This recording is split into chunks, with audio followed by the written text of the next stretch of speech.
quote, Chicago is a place where quarterbacks go to die. Stephen A. here now with this quick take.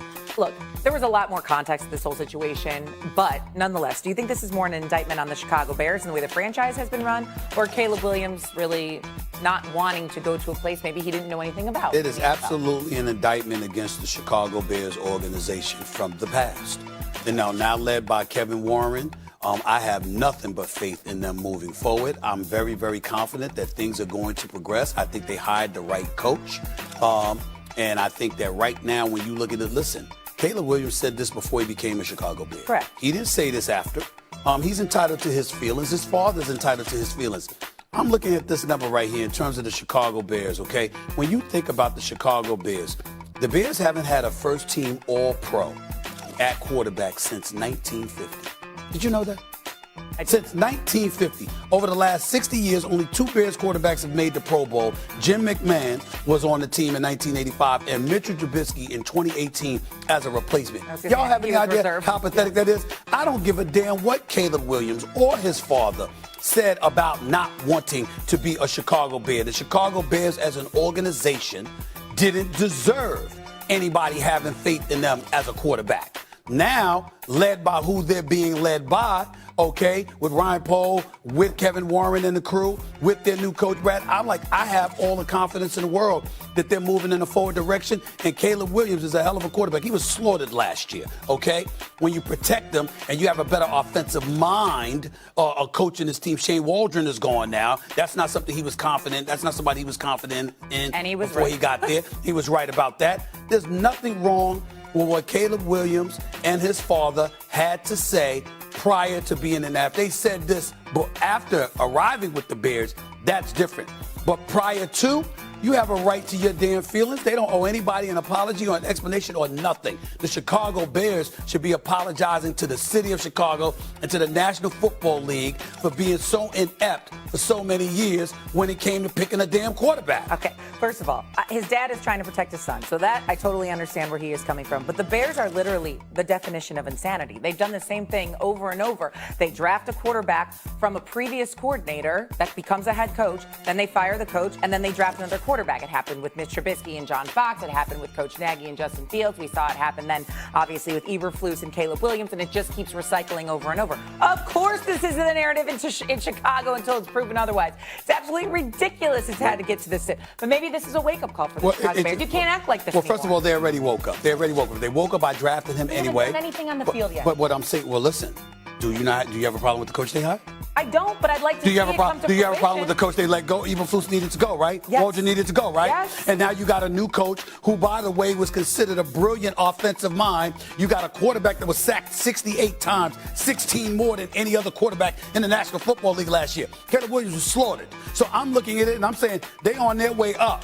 I know Jayden Daniels was absolutely special with the Commanders, and I get that. And because of that, we looked at the struggles in Chicago that finished with a 5-12 record, and we said, damn.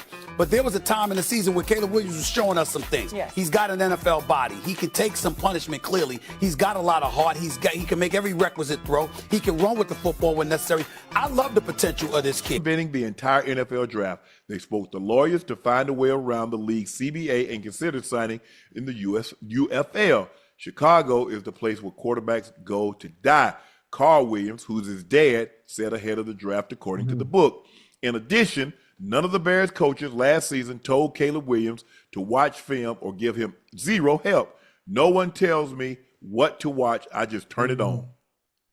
Yeah. Ocho, what do you make about that revelation? It's obviously, you look at what has happened to all the quarterbacks who have been a part of the Bears organization.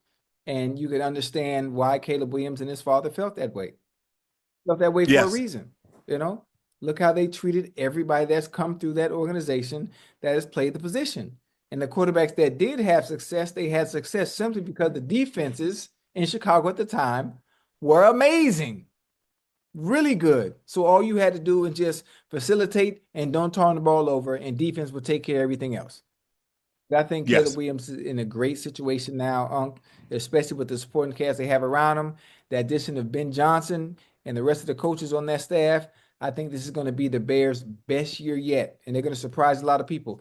Every football season, the main guns are always in contention. Your Eagles, your Bills, your Ravens, Bengals, if we start off to a fast start, your Chiefs, the Lions, and for some reason, I don't know why, and you can quote me on this, and that goes for everybody else in the chat.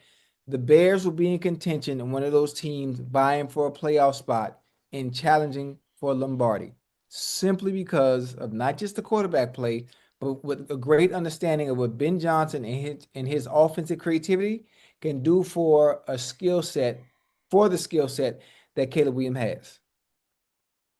And I'm going out on a limb and I'm saying that because I saw what he did in Detroit with Jared Goff. Yeah, and he has a more More athletic. athletic. Look, I'm not surprised by this. Carl Williams, who's Caleb Williams' father, it is his job to protect his son and put him in the best possible situation. I don't have any problem with that because he said, look, you look at all the quarterbacks, Mitchell Trubisky, you look at Justin Fields, you look at Rex Grossman, you look at all the quarterbacks they've had. They haven't had any luck with the quarterbacks. No, and listen, it is what it is. I mean, and so he's well within his right to make sure that he's trying to put his son is going to the best situation that gives him the best chance to succeed. Now, what do you think about the watching film? Not giving the coaches not giving him any direction. I don't know. That's tough right there, especially at that position. Before you touch the field, the only way to prepare is by watching film on your opponents and knowing what you're going to see, day to day, week to week. So it's hard for me to believe that there's no instruction in that area, especially for the most important position on the field, who has to know everything that's going on, especially your opponent. So that's I don't know. That's a little tricky, Unc. I think maybe they thought you were a quarterback, played at a top 5 program. You got that where you were at USC. Maybe they just took for granted because a lot of times they take for granted, like, bro, you played a big time program, bro. We ain't got to go over that. We can go ahead and skip that step and start getting to something else. Now, I just want to say this for us, for me. The way we got tape cut up, Ocho, it was third and 1 to 3, third and 3 to 5, third and long.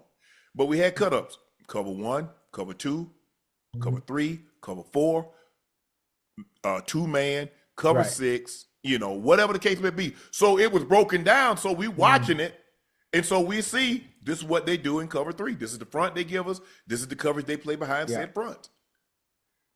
I don't know. And like I said, I think maybe it was a situation they thought he already knew how to watch film. I didn't know how to watch film because we really didn't have to watch film, Ocho. Hell, if HBCU playing man coverage, hell, what the hell you think you gonna get? It wasn't nobody disguising nothing. It wasn't no cover 2. It wasn't no single high.